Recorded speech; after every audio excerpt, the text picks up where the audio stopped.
when it was passed into law. The truth of the matter is Obamacare was actually two parts. The second part was the health care bill passed into law in March of 2010.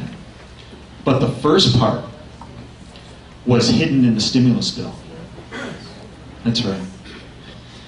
In the stimulus bill was hidden a section about 600 pages deep, creating the Federal Coordinating Council for Comparative Effectiveness Research. It was funded for $1.1 billion, and the 15 members of the rationing board were to be appointed by the president. Within 3 days of the stimulus bill passing, Barack Hussein Obama appointed all 15 members. How do you know this is a rationing board?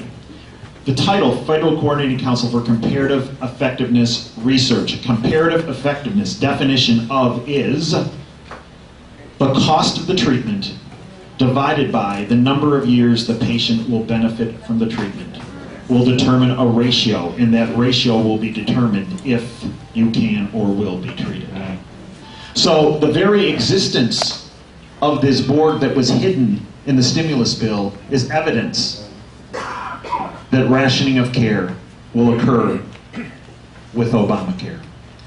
But it's interesting because in the health care bill, the second part of Obamacare, they upped the ante with this rationing board, and they created a multi-billion-dollar center to institute the decisions out of this coordinating council. There was a second board created in the stimulus bill called the National Coordinator for Health Information Technology.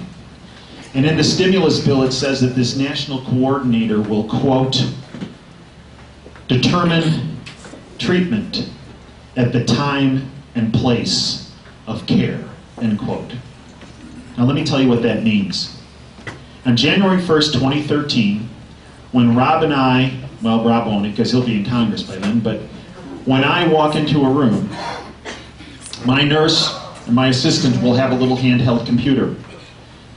And when I make the diagnosis on that patient, she will type it into that little handheld computer and it'll go to the National Coordinator's office. And while we are still in that room, word will come back from Washington as far as the treatment protocol that is to be instituted on that patient.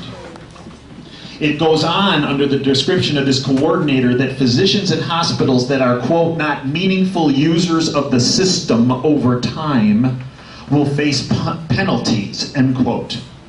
So I was asked to speak to members of Congress, and I put this to members, over 100 members of the House. What does this mean? What are the penalties? I go, are you trying to tell me that come January 1st, 2013, if a patient comes in and we send that diagnosis code and it comes back that I have to do A, B, and C, and I know A and B won't work because I've been doing this for 30 years and I'm going to do what's right for that patient and do C, that I'm going to be punished and penalized? I go, so what? And they said, yes. And I go, so are you telling me that I'll get paid $20 to see that patient, you're going to fine me $100? And they looked at me and they said, no, that's not going to make you hurt enough. Try $100,000 your first offense.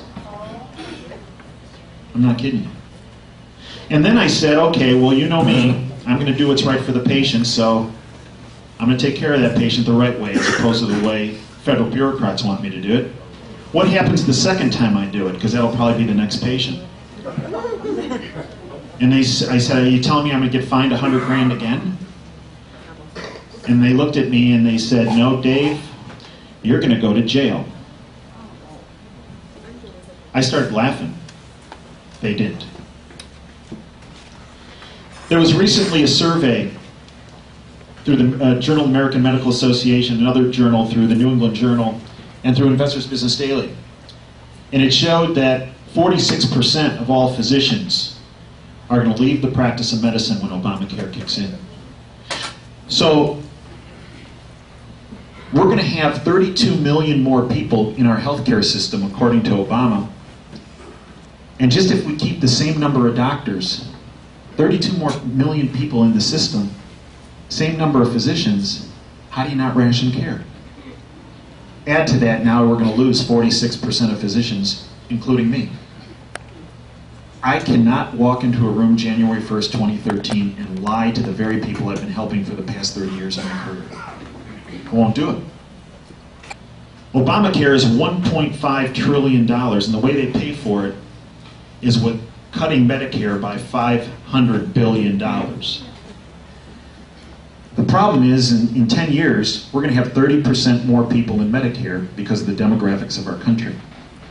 So if we're going to have 30% more people and $500 billion less to take care of them, how do you not ration care?